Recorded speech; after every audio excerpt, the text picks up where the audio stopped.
우리 그 캠프 데이비드는 지금 아까 보셨죠? 조, 중, 동, 한국일보 이쪽 중도를 표방하는 그 한국일보까지 굉장히 높게 평가하고 있는데 한겨레 경향은 굉장히 마치 막 어마어마한 위험 속에 그 우리 정부가 나라를 꼬나 박은 것처럼 지금 표현하고 있습니다.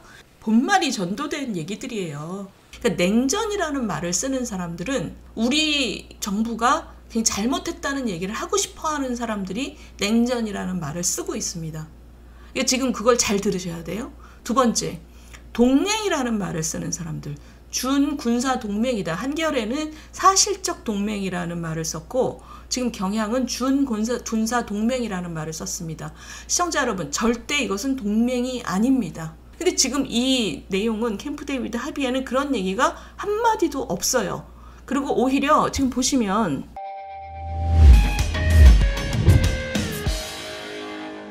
캠프 데이비드 지금 대통령 돌아오셨다고 하죠. 그리고 캠프 데이비드에서 있었던 그 한미일 협약의 내용을 어떻게 해석하셨어요? 지금 이제 한참 그게 금요일 날 내용이 나왔고, 그죠? 금요일 저녁 때 내용이 나왔고, 그 다음에 토요일 날 그 신문에서 대충 다뤘습니다. 근데 여러 신문은 토요일이 이렇게 완전히 본격적인 보도를 하질 않잖아요. 뭐 썬데이판이 나오잖아요.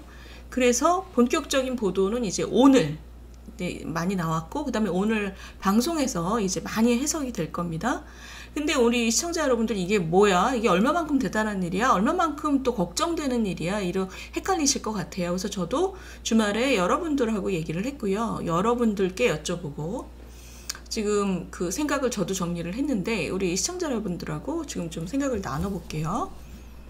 그 캠프 데이비드에 대해서 국내 여론은 극렬하게 갈려 있습니다. 지금 한번 보실까요?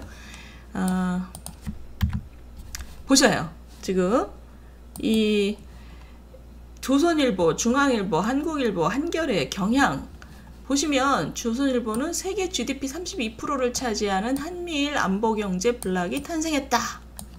그 다음에 중앙, 한미일이 하나 될 때 더 강하다. 이거는 그 캠프 데이비드 문서에 나오는 표현입니다. 그 나오는 표현을 갖다 쓴 거예요. 한국일보, 인태 지정학을 바꿨다. 인도태평양의 지정학을 바꿨다. 그러면서 굉장히 긍정적으로 평가하고 있는 거죠. 긍정적으로 평가하는 가장 중요한 이유는 우리가 지금 홀로 서 있는 것보다 이렇게 같이 있는 게 우리의 안보에 도움이 될 거다. 왜냐하면 북핵 미사일 앞에서 우리가 핵을 개발하지 못하는 입장이니 당장은 어쨌든 못하는 거 아니에요? 그러니 이런 안보 블록을 형성하는 게 우리나라한테 훨씬 좋은 거다라는 판단을 이 조선, 중앙, 한국 이런 데서는 하고 있는 거죠. 그런데 한겨레 보세요. 사실상 군사동맹, 경랑의 한복판에 선 한반도. 그러니까 우리 정부가 지금 외교를 거지같이 하고 있다라는 얘기를 하고 있는 겁니다. 경랑의 한복판에 밀어넣었다. 미로에 빠진 한국 외교. 국익은 시계 제로다. 되레 커지는 한반도 안보 불안. 그러니까 지금 경향하고 한겨레는 안보 불안을 키웠다. 지금 우리 정부가 이렇게 얘기하고 있는 거예요. 완전히 극과 극이죠. 지금 이런 그 조선, 중앙, 한국일보 이런 신문들은 보통 요즘에 중도적인 입장을 취하는 한국일보도 지금 우리의 안보 리스크가 많이 줄었다라고 판단하고 있는데 한겨레 경향은 완전히 부정적입니다. 우리를 위험에 빠뜨렸다. 그럼 도대체 내용이 뭔데? 삼국 정상의 만남을 정례화했다. 삼국 정상도 만나고 고위직도 만나고 실무진도 만나고 더구나 재무장관도 만나고 이런 식으로 한미일의 협력을 정례화했다. 이게 나쁠 게 뭐 있겠어요? 이건 굉장한 성과죠. 그런데 우리나라 입장에서 굉장히 중요한 건 이겁니다. 북한 미사일 경보 정보를 삼국 간의 실시간 공유. 그 다음에 북한이 지금 미사일 쏘는 돈을 그 사이버에서 왜 코인 훔치고 뭐 이래서 돈을 조달하잖아요. 이 사이버 위협에 대해서 공동 대응한다. 우리는 지금 이런 면에 있어서는 정보에 있어서는 일본도 굉장히 강하고 일본이 이런 북한의 그 미사일 관련해서는 굉장히 좋은 장비로 좋은 정보를 갖고 있고 그리고 세계 최고의 정보 강국인 미국 중국으로부터 우리가 받을 게 많은 거죠. 그리고 이 선언 안에 이 얘기가 들어 있습니다. 영내, 그러니까 인도 태평양 내에 공동의 위협에 대해서 공동으로 대응한다. 그래서 남진하해, 남중국해의 불법 해상 영유권 이런 건 이제 항행의 자유에 위배되죠. 그리고 이건 이제 대만을 약간 한 것 같은데 힘에 의한 일방적인 현상 변경을 반대한다. 그러니까 저 양안 문제, 대만 문제에 있어서 평화적으로 해라. 평화적으로. 이건 이제 원칙적인 얘기죠. 그 다음이 경제 문제입니다. 경제 문제가 뭐냐면 지금 히토류라든가 반도체 핵심 물질 이런 것들이 공급망이 불안정하면 우리가 완전히 스탑하게 돼 있잖아요. 이 공급망의 조기 경보 시스템, 그러니까 공급망이 교란돼서 뭔가 중요한 물질이 확보가 안 될 것 같은 위험을 세 나라 중에 한 나라라도 발견하면 같이 그 위험을 공유한다. 이제 이런 내용이 지금 핵심 내용입니다. 그런데 마지막에 핵심 내용일 뿐만 아니라 그럼 이게 뭐냐? 공약이라는 표현을 썼어요. commitment. 뭐냐? 이게 뭐냐면 국제법, 국내법상의 의무가 아니고 자국의 안보를 위해 모든 조치를 취한 자유를 보유한다. 그러니까 이거는 강제적인 게 아무것도 없다 이런 얘기입니다. 그러니까 각각 이것을 약속했는데 강제가 아니다. 이거 왜 이런 이상한 표현을 썼을까요? 이게 바로 이겁니다. 지금 경향신문이 한 게 이거예요. 일본과 준군사동맹 수준으로 밀착을 했다는 뜻은 남북이 충돌할 때 일본이 관여하는 게 가능하다. 마음에 안 든다 이거죠. 그러니까 이게 지금 경향신문이 남북이 충돌할 때 일본이 한반도 문제에 관여하게 하는 그런 것들이니 얼마나 우리 국민들한테 기분 나쁘냐. 약간 그런 우려를 표시한 거예요. 그런데 시청자 여러분 저 우려되세요? 저게?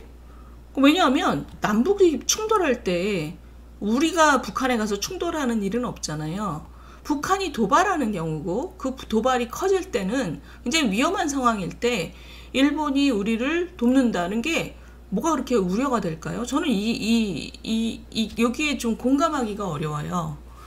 왜냐하면 그 삼국이 이런 안보 문제에 대해서 같이 협의한다라는 거거든요. 근데 지금 이 경향신문이나 한겨레 신문의 논조는 우리가 원하지 않을 때 일본이 마치 한반도에 무슨 군대라도 끌고 들어올 것처럼 얘기를 하고 있어요. 근데 지금 제가 보여드린 캠프 데이비드의 문제는 어떤 영내에, 그러니까 인도태평양 지역에서 우리 공동의 위협이 발생했을 때 협의를 한다. 협의를 하는 것을 약속한다라는 내용이거든요. 여기 지금 저런 얘기가 전혀 없습니다. 그런데 우리 국내에서는 저런 언론들이 저런 식으로 지금 받고 있는 거죠. 그러니까 일본, 그 다음에 중국한테 너무 밉보일 거다. 그 다음에 일본이 마음대로 개입할 거다. 이 두 가지에 대해서 우리 국민들 중에 상당수가 이 한겨레나 경향의 논조에 공감하는 사람들이 있기 때문에 우리 정부로서는 그게 걱정이 될 수밖에 없잖아요. 그래서 보시면 굉장히 이게 미묘하고 절묘합니다. 이거 보시면 이거 보세요. 조선일보는 이걸 굉장히 높게 평가했지만 중국의 입장을 지금 보도를 했는데 오늘 아침에 중국이 뭐라 그랬냐면 의도적으로 중국 위협이라는 거짓말을 퍼뜨리고 있다. 그러면서 미국이 조장하는 신냉전에 한국이 휘말리면 한반도 주변의 안보 위협이 앞으로 더욱 커질 것이고 한국의 안보는 더욱 불안정해질 것이다 라고 비난을 했어요. 그러니까 지금 중국의 입장입니다. 이게 캠프 데이비드 냉전, 그 다음에 한국은 미국의 바둑돌, 굉장히 좀 거친 표현을 썼는데 지금 보시면 이거 보세요. 경향신문도 준군사동맹이라고 얘기하고 있죠. 지금 그래서 경향신문의 얘기는 한국 내 여론은 일본과 이런 깊은 관계까지 나아가는 것에 부정적이다. 한미동맹만으로 북한 위협에 충분히 대응할 수 있다. 한국은 중국과의 관계 등을 고려하면 미국 인태에 몸을 실는 것이 바람직하지도 않다. 그러니까 이제 중국과 일본을 걱정하는 거예요. 이게 캠프 데이비드 합의가 한국 국익에 부합하는지에 대해서 아직 따져보지도 않은 상태다. 반대다. 반대 의사를 표한다. 이게 이제 한겨레 경향의 논조입니다. 자, 그러면 다 일리가 있어 보이지요? 어떠세요, 시청자 여러분? 일리가 있으세요? 이런 걱정에 대해서. 그렇죠. 자, 지금 선생님들은 우리 버트 선생님, 중국이 저러고 우리나라를 향해서 미사일을 겨누고 있는데 그럼 뭐냐. 그러니까요. 그러니까 전혀 일리 없음, 박미성 선생님. 자, 선생님들 오늘 방송, 그러니까 주말도 그렇고 오늘도 그렇고 많은 방송들에서 이제 이것을 보도를 할 텐데, 굉장히 정치적이지 않으면서 정치적인 얘기를 하는 사람들의 어휘를 잘 보시면요. 첫 번째, 냉전이라는 표현을 씁니다. 그러니까 마치 우리 정부가 냉전을 시작한 것처럼, 미국과 한국이. 그렇지 않지요. 우리나라는 지금 한중일 3국의 경제 정상회담을 추진하고 있고, 냉전이라는 것을 거부합니다. 그렇죠? 근데 그러면 이런 3국 협의는 왜 했냐? 북핵 때문이잖아요. 북핵에 대해서 우리가 혼자 대응할 수 없고, 중국이 북한에 대해서 어떤 제스처도 취하고 있지 않잖아요. 중국이 북한을 통제하려면 어느 정도는 할 수 있는데 전혀 북핵에 대해서 제스처를 취하지 않고 있기 때문에, 너네가 우리를 전혀 도와주지 않는다면, 우리가 이렇게 홀로 서서 우리는 핵 개발도 할 수 없는 상황인데, 그러면 북핵에 대해서 우리는 이 안보를, 이해를 공유하는 나라들과 도울 수밖에 없다. 지금 이렇게 된 거지, 우리가 냉전을 시작한 게 아닙니다. 우리는 중국 정부하고도 계속 손을 내밀고 있고, 한중일 정상회담도 지금 추진하고 있어요. 그러니까 냉전이라는 말을 쓰는 사람들은 지금 이거를 그러니까 우리 정부가 굉장히 잘못했다는 얘기를 하고 싶어하는 사람들이 냉전이라는 말을 쓰고 있습니다. 그러니까 지금 그걸 잘 들으셔야 돼요. 두 번째, 동맹이라는 말을 쓰는 사람들, 준군사 동맹이다. 한겨레는 사실적 동맹이라는 말을 썼고, 지금 경향은 준군사 동맹이라는 말을 썼습니다. 시청자 여러분, 절대 이것은 동맹이 아닙니다. 왜냐? 동맹이라는 것은 한미 상호 방위 조약 이런 거죠. 뭐냐면 어느 쪽이 공격을 받으면 자동빵으로 우리도 그 나라를 보호해주기 위해서 군사적으로 참여하는 것이 동맹이죠. 서로를 완전히 그러니까 한반도와 미국 본토가 공격받았을 때 자동적으로 서로 돕게 돼 있는 것, 이런 게 동맹입니다.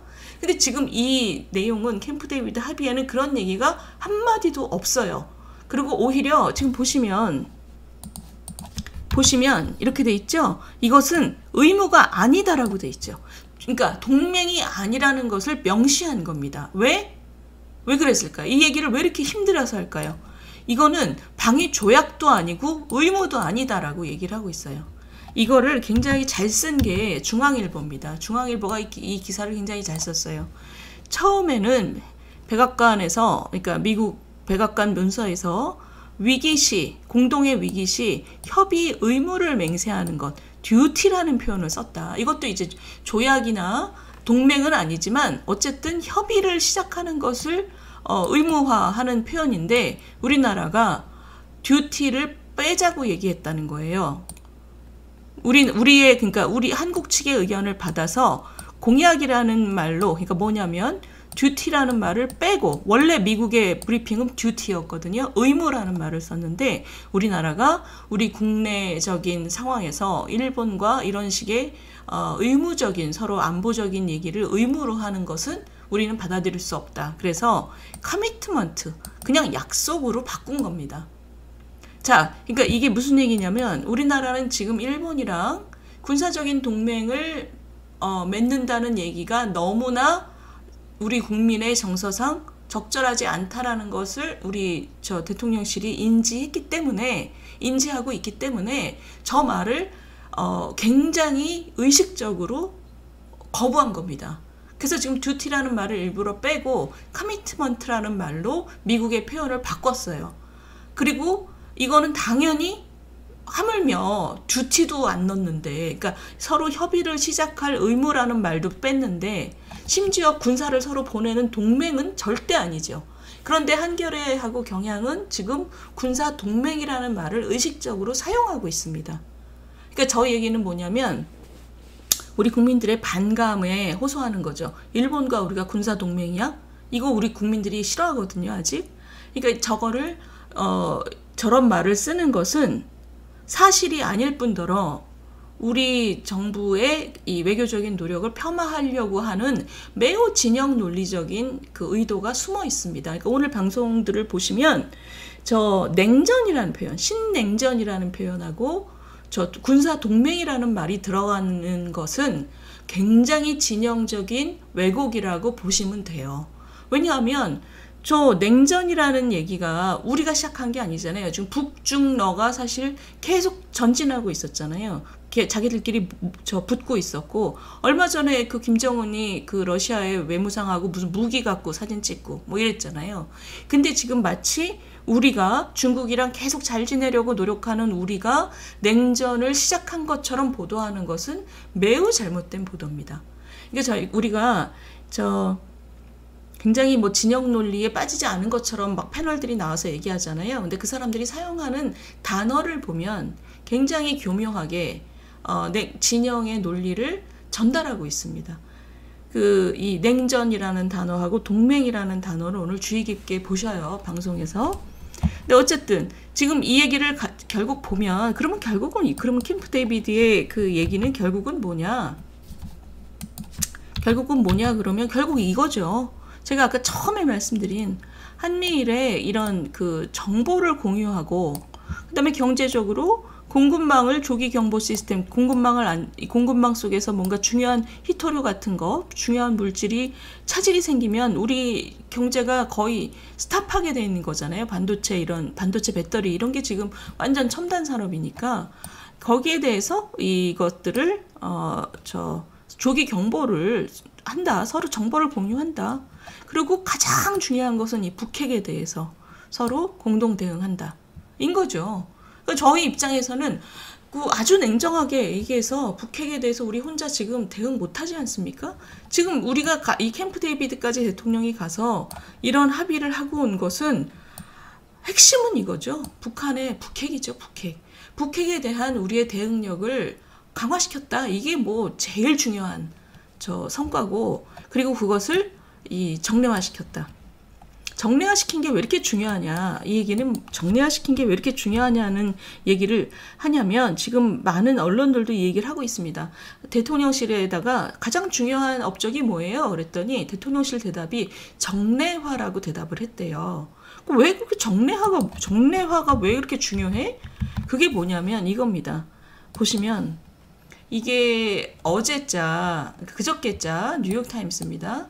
이게 뭐냐면 미국의 다음 대통령이 트럼프가 될 가능성이 지금 적지 않습니다. 근데 보시면 아까 우리 장미성 선생님 말씀하셨죠? 아까 장미성 선생님께서 도널드 트럼프는 주한미군을 빼가겠다라는 사람인데 왜 우리가 이 사람을 지지하나요? 라고 물어보셨잖아요. 그렇죠. 저도 지지하지 않습니다. 왜냐하면 도널드 트럼프가 지금 아메리카 퍼스트 이런 거 하고 있잖아요. 아메리카 퍼스트 이러면서 국제적인 문제에서 다 미국을 고립시키잖아요.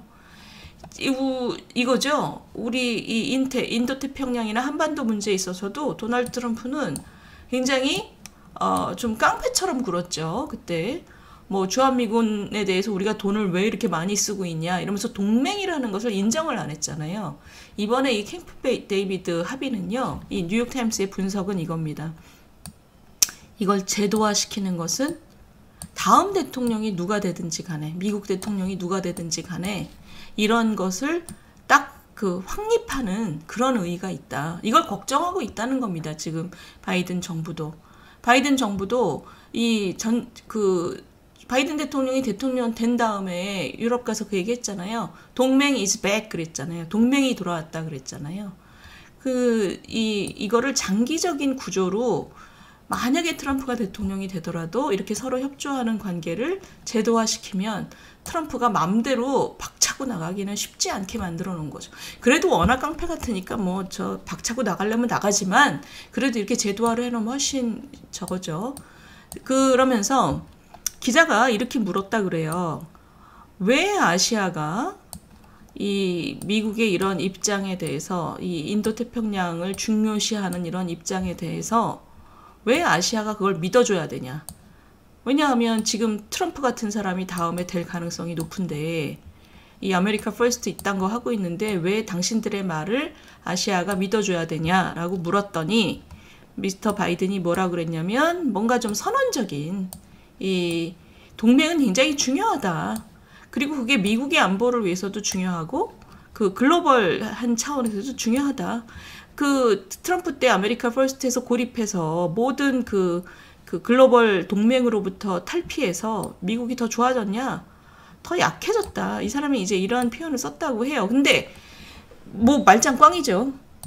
바이든이 다음에 대통령, 그러니까 바이든이 아니라 뭐 민주당의 다른 후보가 나올 가능성이 전혀 없지는 않으니까 뭐 지금 같아서는 바이든 트럼프가 연장전을 할 것 같은데 트럼프가 되면 굉장히 어렵죠. 우리나라 입장에서도 이런 구조를 계속 유지하기가 쉽지 않을 거다. 그런데 이번에 캠프 데이비드에서 저거를 적어도 1년에 한 번씩 서로 만나기로 한 것을 제도화했기 때문에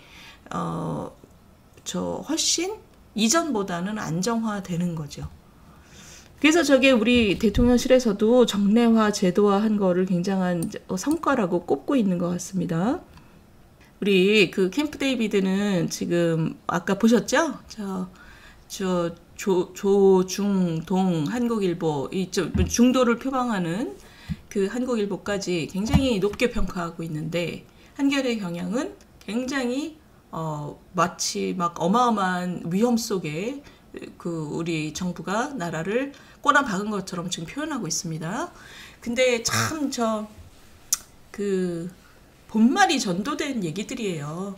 그러니까 이렇게 북중러가 이렇게 서로 모이는 거라든가 뭔가 냉전적으로 북한의 핵 미사일 위협이라든가 이런 게 시작이잖아요. 근데 마치 우리 정부가 그걸 시작한 것처럼 자꾸 얘기하는 것은 매우 문제다. 그 다음에 두 번째는 저는 그렇게 생각해요. 이게 맞냐 틀리냐를 우리가 판단하기 어려울 때는 거짓을 말하는 사람은 사실은 참말을 하는 경우가 별로 없습니다. 근데 보시면 아까 계속 군사동맹이라는 말을 쓰잖아요. 군사동맹이 아니라고 지금 그 공식적인 문서에 저렇게 주의 깊게 이건 동맹이 아니다. 서로 상호 방위의 의무도 아니고 하물며 협의할 의무도 없다라고 얘기를 하고 있는데도 계속 군사동맹이라는 말을 쓰는 것은 뭔가 의도가 아주 순수해 보이지는 않습니다. 일단 사실 보도를 별로 잘 못하고 있다는 느낌이 들어요. 자, 그래서 어찌됐든 이번 주 내내 저 캠프 데이비드 얘기는 계속 될 것이고, 또 우리도 그 보도들을 보면서 생각을 좀 더 수정할 수 있으면 수정하거나 아니면 바뀔 수도 있는 거죠. 뭐 어쨌든 오늘 아침까지 제 생각은 이렇습니다.